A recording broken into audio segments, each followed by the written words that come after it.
karena tantangan ke depan memang tidak semakin mudah. Iptek berkembang semakin cepat, ancaman cyber semakin berbahaya. TNI harus terus memperbaiki diri, terus mengikuti perkembangan zaman.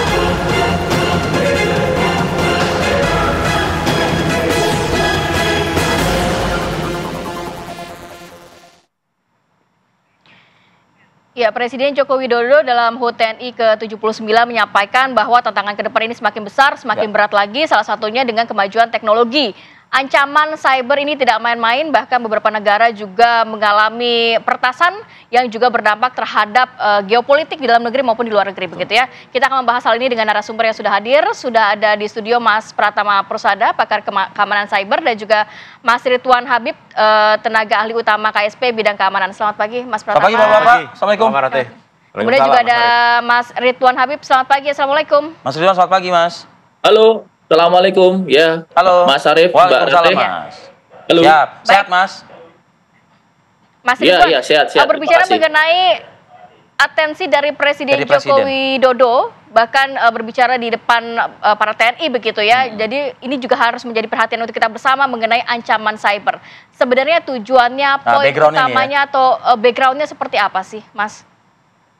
Iya, jadi memang Presiden Joko Widodo ini menaruh harapan yang sangat serius kepada TNI terutama untuk ikut serta dalam mengamankan ancaman cyber yang mungkin akan makin besar di masa depan. Terutama kendalinya adalah di bidang-bidang yang terkait langsung dengan keamanan dan pertahanan ya. Karena logika sederhananya kan TNI sebenarnya tidak bisa masuk dalam ranah penegakan hukum cyber, tetapi bisa dalam konteks keamanan yang lebih luas. Dan memang Arief dan Rate, kemarin Presiden Jokowi menyampaikan itu di forum penting hari ulang tahun TNI, karena memang kita tahu ini adalah hari ulang tahun TNI terakhir beliau sebagai Presiden. Karena 5 Oktober tahun depan tentu saja Presidennya sudah Pak Prabowo Subianto, dan dengan harapan itu memang kita sangat berharap nanti TNI melakukan pengkajian-pengkajian. Salah satunya yang sedang berjalan kan pengkajian tentang angkatan keempat, yakni Angkatan Cyber TNI. Yang sekarang ada kan Angkatan Darat, Angkatan Laut, Angkatan Udara. Yang sekarang sedang dikaji oleh Mabes TNI dan juga Lemhanas adalah pembentukan Angkatan Cyber TNI. Jadi nanti dari perwira pertama sampai jenderal itu karirnya di cyber terus. Karir dari awal itu dia di cyber terus. Ini yang sekarang sedang dikaji secara serius, Rate. Oke, Mas Ridwan, apakah tidak akan tumpang tindih gitu ya? Mengingat negara kita kan juga sudah cukup banyak instrumen-instrumen gitu ya, bicara soal siber ini begitu. Ya, saya kira tidak ya, karena memang ranahnya kan nanti akan sendiri-sendiri. TNI dalam konteks ini tentu saja ancaman keamanan dan pertahanan. Nanti ada juga tentang penegakan hukum ada sendiri. Nanti mungkin Pak Pratama bisa menjelaskan juga tentang urgensinya Badan Perlindungan Data Pribadi yang sekarang juga sedang dikaji secara serius di Kementerian Kominfo, Pan-RB, dan juga BSSN. Jadi memang ada ranah-ranahnya nanti dalam konteks ini. Yang disampaikan Presiden Jokowi itu konteksnya dalam ancaman keamanan pertahanan. Ancaman keamanan pertahanan dalam ranah cyber. Oke, memang perlu kolaborasi sebenarnya. Betul. Tapi yang saya ingin tanyakan ke Mas Pratama itu adalah gini loh, Mas. Konkretnya itu serangan-serangan itu biar membumi ya. Karena penonton kita mungkin kan tidak mau mengawang-awang gitu. Contoh-contoh seperti apa sih serangan-serangan yang sudah mulai juga bahkan geopolitik ya, Ti ya? Betul. Jadi begini, kita mungkin merasa bahwa serangan cyber ini hanya halusinasi ya. Kita masih asik makan jauh gitu ya. Indomie goreng gitu kan. Kita masih asik makan bakso dan lain-lain gitu. Nggak mikir bahwa ternyata negara itu bisa hancur gara-gara serangan cyber. Ada contohnya, 2007 itu ada negara namanya Estonia. Estonia itu gara-gara mindahin patung Stalin gitu. Dia diserang habis-habisan sama Rusia, yang akhirnya negaranya lumpuh total. Banknya diserang, banknya lumpuh total mati. Listriknya diserang, semua listrik mati total gitu. Layanan pemerintah semuanya habis gitu. Bayangkan 10 tahun butuh recovery, penjarahan dan lain-lain. Hancur negara ini. Tahun 2008 ada Georgia. Setelah itu ada Iran. Iran diserang, dia punya instalasi nuklir. Gak mungkin diserang sama bom, akhirnya apa? Disusupkanlah malware, namanya Stuxnet. Habis itu instalasi nuklirnya. Iran gak bisa ngapa-ngapain tuh gitu. Nah, serangan-serangan ini semakin lama semakin berkembang. Musuh-musuh kita itu semakin lama semakin hebat. Dan mereka tujuannya bukan lagi hanya mencari duit, bukan hanya mencari popularitas, tapi sekarang sudah banyak yang sponsornya itu state, sponsor itu negara, sponsor non-state actor. Yang tujuannya adalah merusak infrastruktur kritis. Infrastruktur kritis itu apa? Infrastruktur yang kalau itu dihancurkan, mempengaruhi hajat hidup orang banyak. Contohnya PLN, listrik tadi, kemudian telekomunikasi, perhubungan, kemudian perbankan, pemerintahan, dan lain-lain. Nah, siapa ketika ada serangan itu yang bertanggung jawab kan gitu. Ketika kita melihat saat ini, kita punya nih stakeholder cyber yang sudah ada ya. Ada BSSN, ada Kominfo, ada Badan Intelijen Negara, kemudian ada Cyber Mabes Polri, ya kan, ada Kementerian Pertahanan gitu. Tapi kira-kira melihat situasi saat ini, berdaya nggak sekarang? Kan kita lihat kebocoran pusat data nasional, kemarin kebocoran pajak, sebelumnya BPJS Kesehatan, KPU, Telkom, sampai Istana Negara pun juga diretas begitu. Nah, ini stakeholder ini saya belum bisa mengamankan negara kita nih. Bagaimana kalau ada serangan musuh? Kecenderungan main pingpong jadinya begitu. Iya, itu benar semua. Buktinya kalau misalnya ada kesalahan, selalu membuat menyalahkan instansi lain, selalu menyalahkan orang lain gitu, selalu mencari kambing hitam gitu. Padahal memang itu ketidakmampuan kita gitu. Itu harus kita akui gitu. Nah, oleh karena itu kenapa saya bilang awalnya saya berpikir bahwa nanti dululah bikin angkatan cyber gitu. Tapi ternyata dengan melihat situasi seperti ini harus paralel nih. Angkatan cyber harus jalan, stakeholder ini juga harus benar-benar berjalan dengan baik.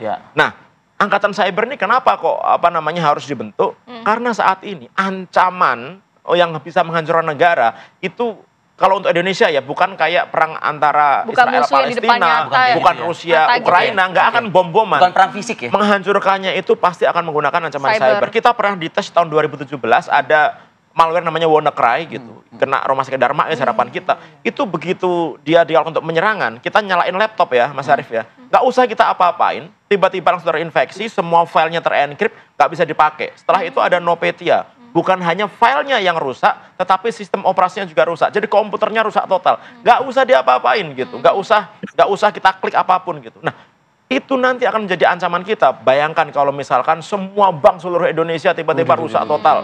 Mas Arief punya duit banyak kan, punya ATM. Amin. Tidak bisa dicairkan, tidak nggak bisa mau ke ATM dari komputer, mau ke bank nggak bisa. Bank punya duit banyak, dia nggak ngerti itu duitnya siapa karena sistemnya rusak.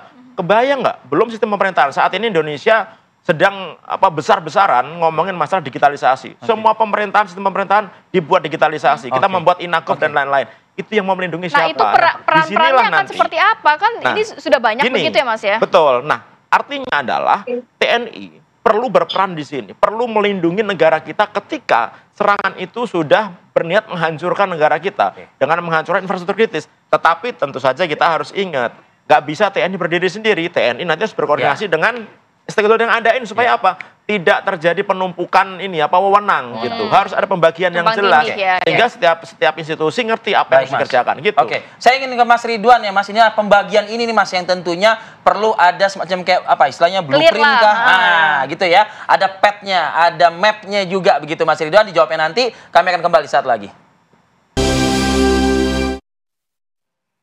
Ya langsung saja ke Mas Ridwan Habib. Mas Ridwan, gimana tadi menjawab tadi Mas? Siapa melakukan apa ya? Lalu di bagian mana ya kan? Karena ini perangkat-perangkat kita cukup banyak begitu. Blueprintnya harus jelas gitu loh Mas Ridwan ya. Mas Arief, ini penataannya sedang berjalan. Tentu saja pemerintahan Presiden Prabowo ini kan sinambung dan sinergis dengan pemerintahan Pak Jokowi. Ada beberapa yang sedang dirancang, misalnya Badan Perlindungan Data Pribadi, itu nanti akan mengamankan dalam ranah swasta ya, terutama berhubungan dengan pihak penyedia aplikasi. Nanti mungkin Mas Pratama bisa mengelaborasi itu lebih dalam. Yang kedua tentu saja penguatan BSSN, yang sekarang sudah setingkat menteri, nanti kemungkinan juga akan sama dan nomenklaturnya barangkali ada tambahan-tambahan penguatan di situ. Nah, yang ketiga yang masih memang dirancang tadi angkatan keempat itu, angkatan cyber. Nah, memang ini perlu hati-hati walaupun memang negara tetangga kita Singapura itu sudah punya angkatan cyber yang mereka sejak perwira pertama itu sudah ada. Nah, nanti kita sedang bahas ini, sedang didalami Mas Arief, apakah memang bisa dalam waktu 2-3 tahun ini atau memang harus menunggu dulu. Tadi yang seperti yang sampaikan Mas Pratama, memang harus hati-hati memilih kader-kader atau calon-calon taruna, calon-calon perwira yang memang mereka mempunyai kemampuan cyber. Memang ini kekhususan khusus kan, tidak bisa sembarang orang memang. Dan ini insya Allah sedang digaji secara serius oleh Mabes TNI. Mas Ridwan, kalau kita mengatakan angkatan keempat, ya kan ada darat, laut, udara, dan juga angkatan keempat ini begitu. Nah ini kan semuanya kan militer yang ada di dalam itu kan, kita ketahui itu. Nah apakah ini tidak akan menjadi satu hal yang berbahaya? Artinya kan ini kan menjadi satu kekuatan yang utuh, ya bicara soal militer di situ. Apakah ini bisa juga nanti akan berkontribusi non militer di angkatan keempat ini? Ya, tentu saja justru semakin kuat, semakin tangguh, semakin baik untuk Indonesia. Karena kan ini mengamankan Indonesia dari ancaman luar, ya. Tentu saja tidak ada fungsi-fungsi, misalnya memata-matai warga negara, itu tidak ada. Apalagi di era demokrasi hari ini kan semua serba terbuka, semua serba netizen itu bisa tahu segala hal sekarang. Dan kita tidak bisa lagi menutup-nutupi apapun, Mas Arief. Jadi memang tidak perlu dikhawatirkan. Justru makin kita kuat di cybernya, deterrence atau efek gentar kita di kawasan makin baik. Negara-negara besar sekitar kita akan menjadi segan dan respect gitu. Oke. Mas Pratama, apa poin atau catatan Anda terkait regulasinya, rekrutmennya, kemudian agar memang tidak tumpang tindih dan lain sebagainya untuk memperkuat nantinya? Ya, tadi Mas Ras menyebutkan ya memang ada banyak yang harus diperbaiki di sini. Sebenarnya core of the core dari sini adalah SDM. Gitu. SDM-nya, kenapa SDM-nya? Karena kita harus menempatkan orang-orang yang benar, yang pintar, yang memang berkompeten ke dalam angkatan ini, dan itu harus direkrut dengan benar-benar. Jangan nanti, sorry ya gitu, karena mau naik bintangnya akhirnya pindah ke situ, nggak punya kemampuan gitu. Nah, ini menurut saya organisasi yang bisa multi stakeholder. Bisa dari sipil atau dari swasta, yang penting dia punya kemampuan, dia direkrut, dia bisa masuk ke angkatan cyber gitu. Jadi nggak harus dari TNI gitu. Tapi mungkin nanti diberikan pelatihan-pelatihan khusus ya. Hacker-hacker yang jago-jago gitu, kemudian direkrut, kemudian dipastikan dulu merah putih di darahnya gitu. Kemudian bisa menjadi salah satu bagian dari angkatan cyber ini gitu. Jadi kalau hanya mengharapkan dari TNI saja, menurut saya agak jauh. Mungkin nanti 10-20 tahun lagi bisa. Tapi sekarang agak jauh. Kenapa? Karena ini akan dibentuk kan gitu. Dan waktunya menurut saya kita berlarian dengan waktu nih. Kalau perkiraan saya mungkin sekitar 5 tahun, bisa sampai 10 tahun ini gitu. Oleh karena itu harus segera dimulai. Nah, apalagi yang perlu perbaiki masalah regulasi. Di Undang-Undang TNI nggak pernah dibahas masalah cyber. Di Undang-Undang Pertahanan Negara nggak pernah dibahas masalah cyber gitu. Ini harus perbaiki dulu nih semuanya nih gitu. Nah, setelah diperbaiki regulasinya, perekrutan siapnya benar, nanti nyiapin infrastrukturnya begitu, karir path-nya dibikin dengan benar, masalah diklatnya juga harus diklat yang benar begitu, sehingga ini bisa jadi negara yang kuat. Bayangkan saat ini pasukan tempur kita nih, darat, laut, udara nih ya, kalau kita perang dengan misalkan negara-negara besar gitu, mereka sudah tahu kekuatan kita nih. Mungkin kita bisa bertahan beberapa hari saja gitu. Tapi kalau kita punya angkatan cyber, mungkin kita bisa menjadi angkatan yang terkuat di dunia gitu. Karena apa? Kita punya orang-orang pinter. Asal syaratnya apa? Bikin benar-benar profesional. Memang waktunya tidaklah bisa instan begitu ya kalau bicara hal ini. Harus ada prosesnya ya. Harus ada prosesnya. Baik, kalau gitu kita akhiri dulu nih diskusi kita pada pagi hari ini. Terima kasih Mas Pratama. Terima kasih Mas Ridwan Habib. Terima kasih Mas atas waktunya pagi ini Mas dan penjelasannya. Rate, makasih Mas Sukses Pratama. Baik, dan informasi dan perbincangan tadi juga harus menutup jumpa kita kali ini. Akhir kata, saya Kawarati Kusuma. Arif Hadi pamit undur diri. Terima kasih. Sampai jumpa.